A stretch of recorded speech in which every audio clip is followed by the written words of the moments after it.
মাসব্যাপী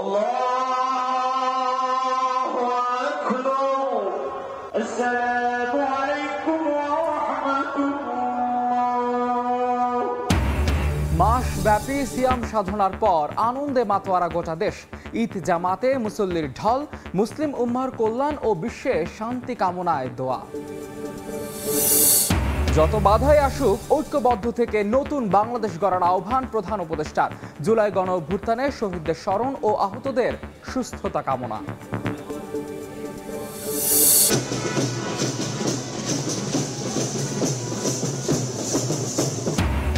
ঈদ উল ফিতর উপলক্ষে রাজধানীতে ঐতিহ্যের আনন্দ মিছিল, অংশ নিলেন নানা শ্রেণী পেশার মানুষ।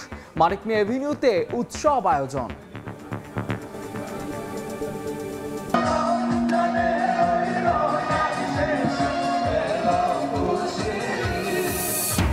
ঈদের লম্বা ছুটিতে পর্যটক বরণে প্রস্তুত বিনোদন কেন্দ্রগুলো। কক্সবাজারে ৫ থেকে ৭ লাখ মানুষ সমাগমের আশা, নিরাপত্তা ব্যবস্থা জোরদার। এবং পটুয়াখালীতে বাড়ছে সূর্যমুখীর চাষ, বছর ব্যবধানে দ্বিগুণ হয়েছে আবাদি জমি। কম খরচে বেশি লাভে খুশি চাষিরা। সয়াবিনের বিকল্প তৈরিতে সহযোগিতা বাড়ানোর আশ্বাস।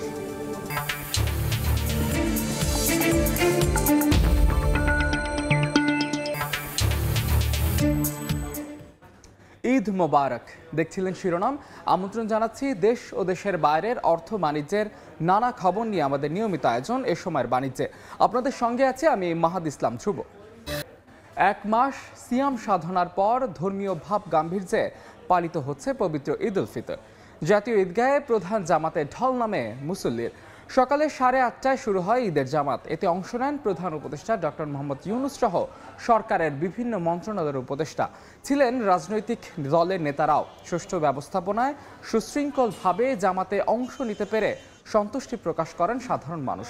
এর আগে জাতীয় মসজিদ বাইতুল মোকাররমে ঈদের প্রথম জামাত অনুষ্ঠিত হয় সকাল 7টায়। এরপর একে একে অনুষ্ঠিত হয় 5টি ঈদের জামাত। এছাড়া রাজধানীর আগারগাঁওয়ে পুরাতন বাণিজ্য মেলার মাঠেও অনুষ্ঠিত হয় ঢাকার সবচেয়ে বড় ঈদ জামাত। উৎসব নির্বিঘ্নে জোরদার করা হয় নিরাপত্তা ব্যবস্থা।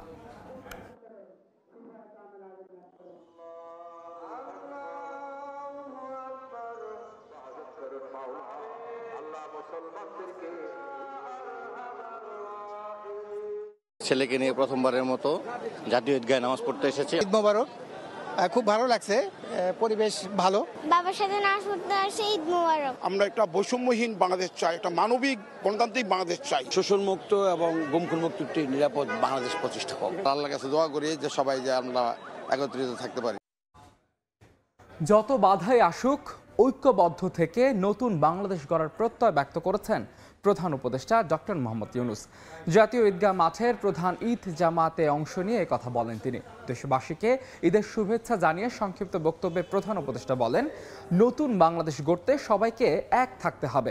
এ সময় তিনি স্মরণ করেন জুলাই গণ অভ্যুত্থানে শহীদদের আর আহতদের সুস্থতা কামনা করেন ডক্টর ইউনূস।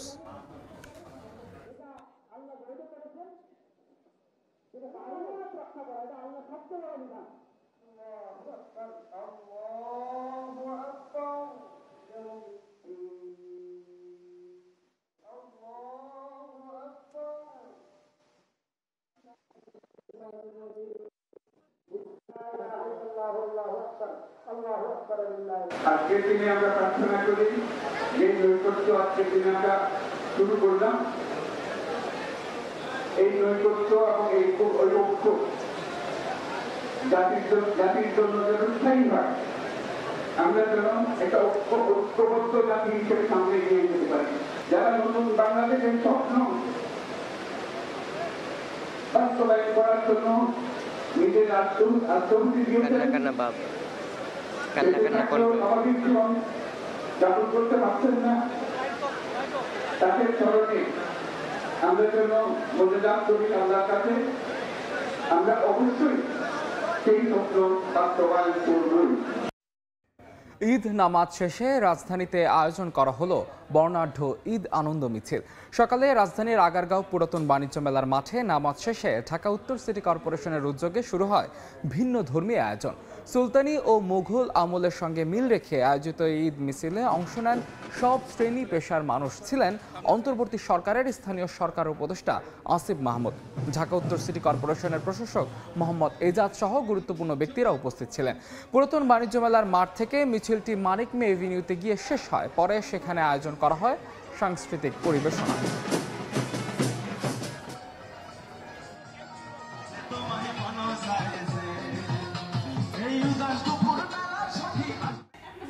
ঈদ কেন্দ্র করে রাজধানীর বিনোদন কেন্দ্রগুলোতে চলছে শেষ সময়ের প্রস্তুতি।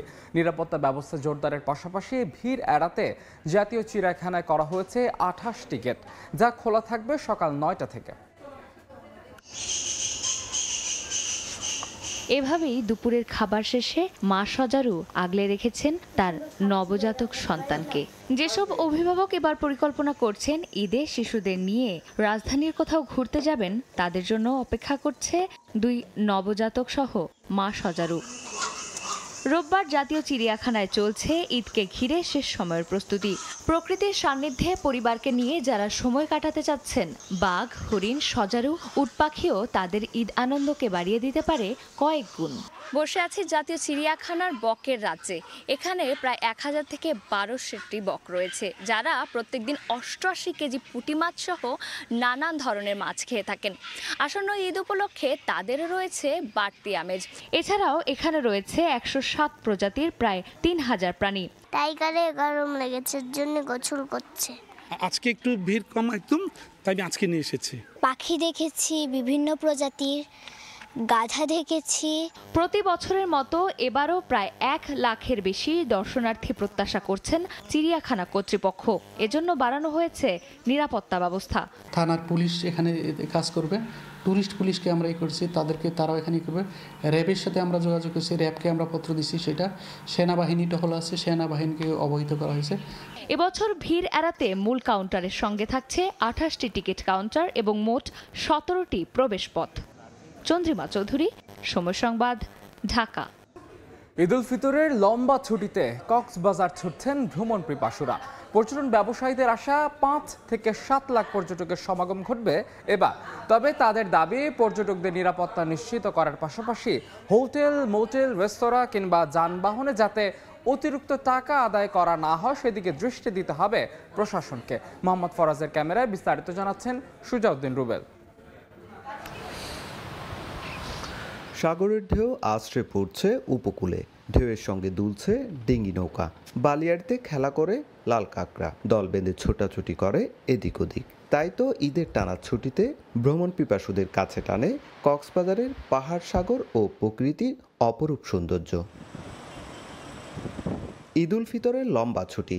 এবারের ঈদের ছুটির দ্বিতীয় দিন থেকে হোটেল মোটেলগুলো বুকিং হয়েছে। ঈদের ছুটি 5 এপ্রিল পর্যন্ত হলেও 12 এপ্রিল পর্যন্ত টানা রুম বুকিং রয়েছে বেশিরভাগ হোটেলে। তাই এ অবস্থায় সব প্রস্তুতি শেষ করে পর্যটকদের স্বাগত জানাতে প্রহর গুনছেন ব্যবসায়ীরা। আমরা শতভাগ প্রস্তুতি নিয়ে রয়েছি মেহমানদেরকে বরণ করার জন্য। কক্সবাজারে এবারে যেহেতু সর্বোচ্চ পর্যটক আসবে বলে আমরা আশা করতেছি। আমরা সম্পূর্ণভাবে প্রস্তুত এই রমজানের পরে আমাদের অতিথিদেরকে রিসিভ করে নিতে।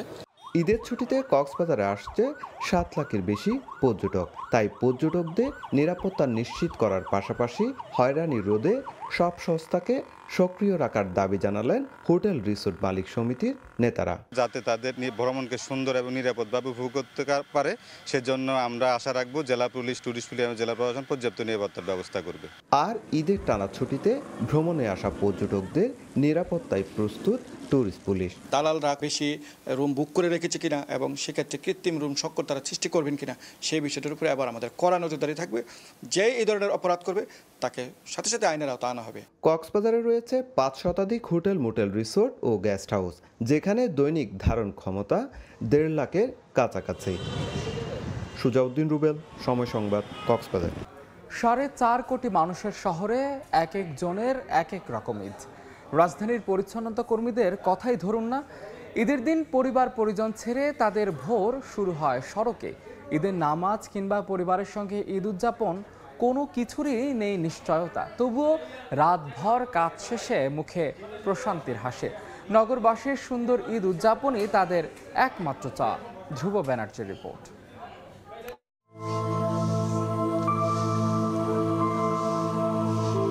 বুকের ব্যথাটা বেড়েছে কদিন যাবৎ, তবুও কাজ ছেড়ে থাকার উপায় নেই। ছোট ছেলেটার কঠিন অসুখ সারাতে প্রয়োজন কারি কারি টাকা। তাই ঈদের দিন ভোর হওয়ার অনেক আগেই সিটি কর্পোরেশনের পরিচ্ছন্নতা কার্যক্রমে ব্যস্ত সত্তরোর্ধ্ব ফাতেমা বেগম।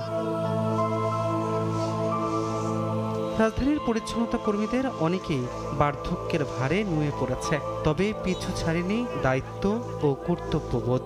আমার ছেলে 1 বছর 4 মাস ধরে বিষ নেয়, কোনো কালকুলের নাই। এই ছেলের লগে আমি এই করতে আছি। জনগণের হেফাজত করে আমার জীবনটাই কষ্ট, বুঝছেন। দুই নয় ঘুম নাই, আর জন্য ঈদের দিন না সব সময়।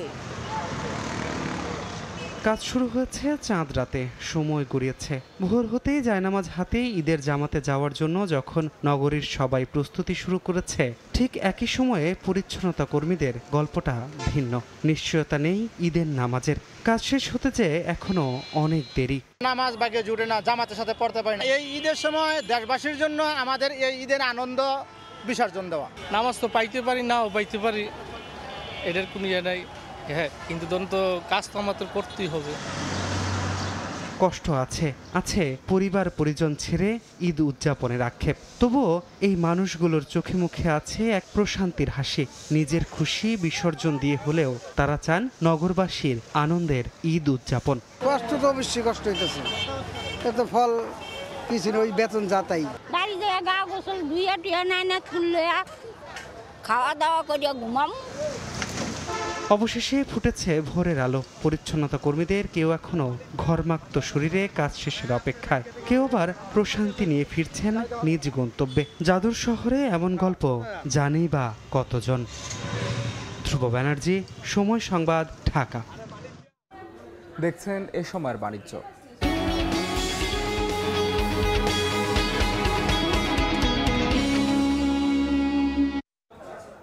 যাত্রী ও পণ্য পরিবহনে জনপ্রিয় হয়ে উঠছে ঢাকা ভোলা রুটের ফেরিযুক্ত লঞ্চ সার্ভিস, যেখানে যাত্রী তার সঙ্গে নিতে পারছেন গাড়িও। রয়েছে শীততাপ নিয়ন্ত্রিত চেয়ারের পাশাপাশি ডাবল কেবিন সুবিধাও।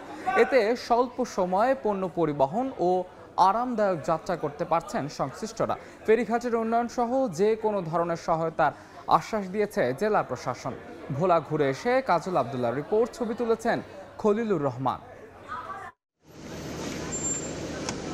দ্বীপ জেলা ভোলার পর্যটন ও পণ্য পরিবহনে নতুন দ্বার উন্মোচন করেছে ডে নাইট ফেরিযুক্ত launch service MV Carnival Cruise. এটি এক ধরনের রোরো ফেরি, একই সঙ্গে অত্যাধুনিক সুবিধা সম্বলিত যাত্রীবাহী লঞ্চ।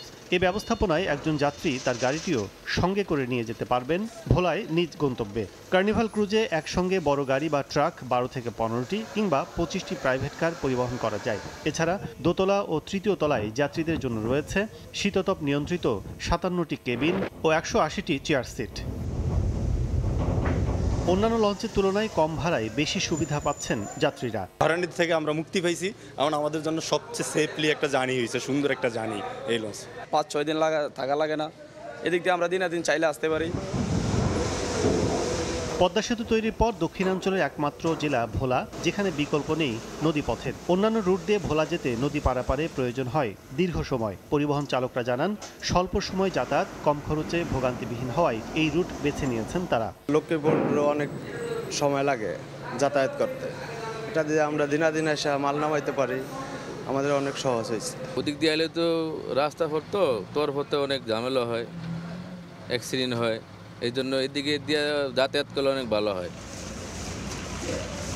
নানা সুবিধা থাকলেও ফেরিঘাটের অব্যবস্থাপনার অভিযোগ করেন ফেরি সংশ্লিষ্টরা। এখানে বিআইডব্লিউটিসির ফেরি চলাচল করে মজুসুদ্রিয়া রুটের, তো প্রায় সময় দেখা যায় তাদের ফেরি এখানে 3-4টা জমা হয়ে যায়, তখন আমাদের ঘাট পেতে একটু সমস্যা হয়। বিআইডব্লিউটিএ জানায়, ব্যবসা বাণিজ্য সহজ করার পাশাপাশি পর্যটন বিকাশে গুরুত্বপূর্ণ অবদান রাখছে ক্রুজটি। সেবা নিশ্চিতে সহায়তার আশ্বাস জেলা প্রশাসকের। বেসরকারি পর্যায়ে যে তারা যে উদ্যোগ নিয়েছিল, এটা অত্যন্ত প্রশংসনীয় এবং সাহসী পদক্ষেপ। এবং সে কারণে বিআরডব্লিউর পক্ষ থেকে যে ধরনের সহযোগিতা করা দরকার সেই সমস্ত সহযোগিতা আমাদের রয়েছে। শুধু কার্নিভাল ক্রুজ নয় এবং অন্যান্য ফেরিও যারা আসে, যারা অন্যান্য লঞ্চ আসে, তাদের সকলের জন্যই অসুবিধা হবে এইরকম কাজ দূরীভূত করার জন্য আমরা আপ্রাণ চেষ্টা করব। পণ্য ও যাত্রী বান্ধব হওয়ায় দ্বীপ জেলা ও উপকূলীয় অঞ্চলেও এমন সুবিধা সম্বলিত বাহন চালানোর দাবি জানিয়েছেন দ্বীপে বসবাসকারীরা। ঢাকা থেকে ভোলা, ভোলা থেকে ঢাকা নদীপথের এই রুটে স্বল্প সময়ে পণ্যবাহী গাড়ি যেমন নির্দিষ্ট গন্তব্যে পৌঁছে দিচ্ছে এই কার্নিভাল ক্রুজ, তেমনি স্বল্প ব্যয়ে অত্যাধুনিক সুবিধায় যাতায়াত করতে পারছেন সাধারণ যাত্রী ও পর্যটকরাও। আগামীতে স্বল্প কিছু অবকাঠামোগত সংস্কার করা গেলে এসব রুটে আরও সম্প্রসারিত হবে বাণিজ্যিকভাবে এসব পরিবহন, এমনটাই মনে করছেন সংশ্লিষ্টরা। ভোলা ঢাকা রুট থেকে কাজল আব্দুল্লাহ, সময় সংবাদ।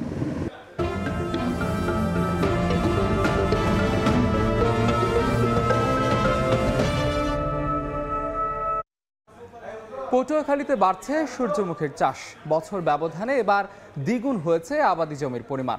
তুলনামূলক কম পরিশ্রম ও অল্প খরচে বেশি লাভের দেখা পাচ্ছেন বলে জানান চাষিরা। পটুয়াখালী থেকে সুজন দামের ছবি ও মোহাম্মদ মনির হোসেন বাদলের তথ্য নিয়ে রিপোর্ট। সূর্যমুখী ফুলে ছেয়ে গেছে কৃষকের মাঠ। অনুকূল পরিবেশ ও সময় মতো সেচ সার দেয়ায় এবার এই তেল ফসলের বাম্পার ফলন হয়েছে পটুয়াখালীতে। প্রতি একর জমিতে 10,000 থেকে 15,000 টাকা খরচ হলেও 30 থেকে 35,000 টাকায় বিক্রি করতে পারবেন বলে আশা কৃষকদের। আমি বীজ পেয়েছি, সার পাইছি, আমি অনেক লাভবান। গেলবার যে চাষ করছি তার চাইতে এবং আরো 30% জমি চাষ বেশি করছি। এবার আমার প্রচুর পরিমাণে সূর্যমুখী হয়েছে, ফল হয়েছে। সহযোগিতা যদি আমরা গোড়া থেকে পাইতাম তো অনেক ফসল আরো বেশি হইতে। দিন দিন সূর্যমুখী চাষ যেভাবে বাড়ছে তাতে পটুয়াখালীর সব পতিত জমিতে এই ফসল আবাদ করা হবে বলে মনে করছেন কৃষিবিদরা। 63 টনেরও উপর আমরা সূর্যমুখীর বীজ উৎপাদন করতে পারবো, তো সেখান থেকে প্রায় 45 থেকে 46% আমরা তেল আশা করতেছি। কৃষি বিভাগ বলছে সূর্যমুখী চাষে কৃষকদের সব ধরনের সহযোগিতা করা হচ্ছে। আশা করা যাচ্ছে অদূর ভবিষ্যতে এই জেলাতে সয়াবিনের বিকল্প হিসাবে স্বাস্থ্যসম্মত তেল সূর্যমুখীর ব্যবহার বাড়বে। পটুয়াখালীতে গত বছর 1450 হেক্টর জমিতে চাষ হয়েছে সূর্যমুখীর। সময় সংবাদ, পটুয়াখালী। শুল্ক বৃদ্ধির কারণে দাম বাড়ানোর ঘোষণা দিয়েছে ইতালির স্পোর্টস কার প্রস্তুতকারী প্রতিষ্ঠান ফেরারি। এতে 1 এপ্রিল থেকে ব্র্যান্ডটির নির্দিষ্ট মডেলে 10% পর্যন্ত দাম বাড়বে। ফেরারি জানিয়েছে ডোনাল্ড ট্রাম্পের 25% শুল্ক আরোপের কারণে এই পদক্ষেপ নেওয়া হচ্ছে। নতুন সিদ্ধান্তে ব্র্যান্ডটির সাধারণ মডেলের গাড়ির দাম $50,000 পর্যন্ত বাড়তে পারে। তবে 2 এপ্রিলের আগে আমদানি করা সব গাড়ির দাম অপরিবর্তিত থাকবে। ইতালির মারানেলো ভিত্তিক স্পোর্টস কার নির্মাতা প্রতিষ্ঠান জানিয়েছে, তবে মূল্য বাড়বে না ফেরারি 296, SF90 ও রোমা মডেলে। অন্যদিকে 10% পর্যন্ত বেশি দামে কিনতে হবে পুরোসাঙ্গো এসইউভি, 12 সিলিন্ডারি ও F80 এর মতো জনপ্রিয় মডেলের গাড়ি।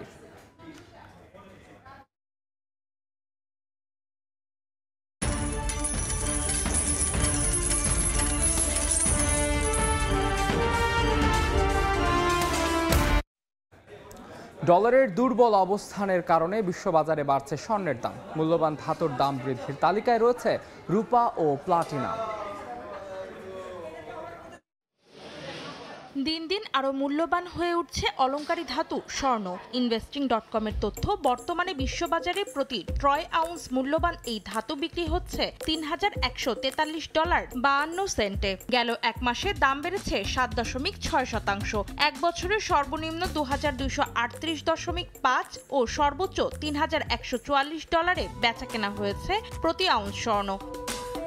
স্বর্ণের সঙ্গে পাল্লা দিয়ে বেড়েছে রূপার দামও। গেল এক মাসে 8.24% দাম বেড়ে বর্তমানে প্রতি ট্রয় আউন্স বিক্রি হচ্ছে $35.05। এক বছরে বেচা কেনা হয়েছে সর্বনিম্ন $25.15 ও সর্বোচ্চ $35.64। চলতি মাসের প্রথম দিকে প্ল্যাটিনামের দাম নিম্নমুখী হলেও বর্তমানে ঊর্ধ্বমুখী এই ধাতুর দাম। গেল এক মাসে 3.06% বেড়ে বর্তমানে প্ল্যাটিনাম বিক্রি হচ্ছে $1,001.20। অন্তরা সেন, সময় সংবাদ। যুক্তরাষ্ট্র জুড়ে প্রেসিডেন্ট ডোনাল্ড ট্রাম্পের শুল্ক নীতির প্রতি সমর্থন বাড়ছে। সমান সুযোগের দাবিতে ট্রাম্পের পাশে এসে দাঁড়িয়েছে মার্কিন প্রতিষ্ঠানগুলো। ইউরোপের উচ্চ শুল্কের বিরুদ্ধে ব্যবস্থা নিতে প্রস্তুত বলে জানিয়েছে হোয়াইট হাউস। শুল্ক আরোপের স্বেচ্ছাচারিতা এবং নিষেধাজ্ঞা আরোপের হুমকি দিয়ে ক্ষমতায় আসার পর থেকে সমালোচনার মুখোমুখি হচ্ছেন মার্কিন প্রেসিডেন্ট ডোনাল্ড ট্রাম্প। বিশেষজ্ঞরা শুল্ক যুদ্ধের বিষয়ে একের পর এক সতর্কতা উচ্চারণ করে গেলেও নিজের সিদ্ধান্তে অটল ট্রাম্প। প্রেসিডেন্টের পাশে এসে দাঁড়িয়েছেন মার্কিন ব্যবসায়ীরাও। যুক্তরাষ্ট্রের বাজারে ইউরোপীয় পণ্যের আধিপত্য থাকলেও ইউরোপে মার্কিন পণ্যের প্রবেশ প্রায় অসম্ভব, কারণ শুল্কের বিশাল পার্থক্য। এ অবস্থায় ট্রাম্প প্রশাসনের শুল্ক আরোপের সিদ্ধান্তকে সমর্থন জানাচ্ছে মার্কিন প্রতিষ্ঠানগুলো। বিশেষ করে খাদ্য, প্রযুক্তি ও শক্তি খাতের বড় বড় কোম্পানিগুলো বলছে, এতদিন ইউরোপ ও অন্যান্য দেশগুলো মার্কিন বাণিজ্যকে শুল্কের বেড়াজালে আটকে রেখেছিল। মার্কিন খাদ্য প্রস্তুতকারী প্রতিষ্ঠান জে.এম. স্মাকার জানায়, ইউরোপের 24% বেশি আমদানি শুল্ক তাদের ব্যবসাকে ধ্বংস করে দিচ্ছে। আপেল চাষিরা বলছেন, ভারতে তাদের পণ্যে 50%, থাইল্যান্ডে 40% শুল্ক আরোপ করা হয়। শুধু খাবার নয়, অন্য খাতেও ইউরোপের বিরুদ্ধে শুল্ক বৈষম্যের অভিযোগ তুলছে মার্কিন ব্যবসায়ীরা, যার পরিপ্রেক্ষিতে স্ট্রিমিং কোম্পানি ও ইস্পাত শিল্পও ট্রাম্প প্রশাসনের পাশে দাঁড়িয়েছে। স্ট্রিমিং কোম্পানিগুলো বলছে, কানাডা ও তুরস্কের মতো দেশগুলো তাদের ডিজিটাল সেবার ওপর উচ্চ হারে কর বসিয়ে মার্কিন কোম্পানিগুলোকে প্রতিযোগিতার বাইরে ঠেলে দিচ্ছে। অন্যদিকে তেল ও গ্যাস খাতের বিনিয়োগকারীদের অভিযোগ, মেক্সিকোর মতো দেশগুলোর কড়া নিয়ম মার্কিন কোম্পানিগুলোকে স্বাভাবিকভাবে ব্যবসা করতে দিচ্ছে না। এই পরিস্থিতিতে ট্রাম্পের শুল্ক নীতিকে মুক্তবাজার রক্ষার হাতিয়ার হিসেবে দেখছে ব্যবসায়ী মহল। তবে বিশ্লেষকদের একাংশ বলছেন, শুল্ক যুদ্ধ বাড়লে বিশ্ববাজারে অস্থিরতা তৈরি হতে পারে। সাদিয়া তাসনিম, সময় সংবাদ। এই সময়ের বাণিজ্যের শীর্ষ সংবাদগুলো জানিয়ে দিচ্ছে আরেকবার।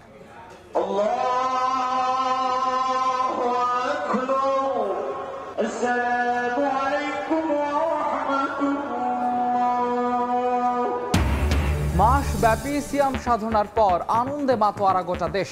ঈদ জামাতে মুসল্লির ঢল, মুসলিম উম্মাহর কল্যাণ ও বিশ্বে শান্তি কামনায় দোয়া। যত বাধাই আসুক, ঐক্যবদ্ধ থেকে নতুন বাংলাদেশ গড়ার আহ্বান প্রধান উপদেষ্টার।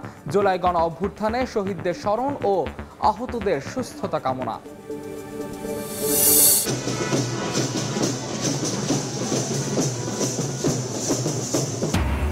ঈদ উল ফিতর উপলক্ষে রাজধানীতে ঐতিহ্যের আনন্দ মিছিল, অংশ নিলেন নানা শ্রেণী পেশার মানুষ। মানিকনী এভিনিউতে উৎসব আয়োজন।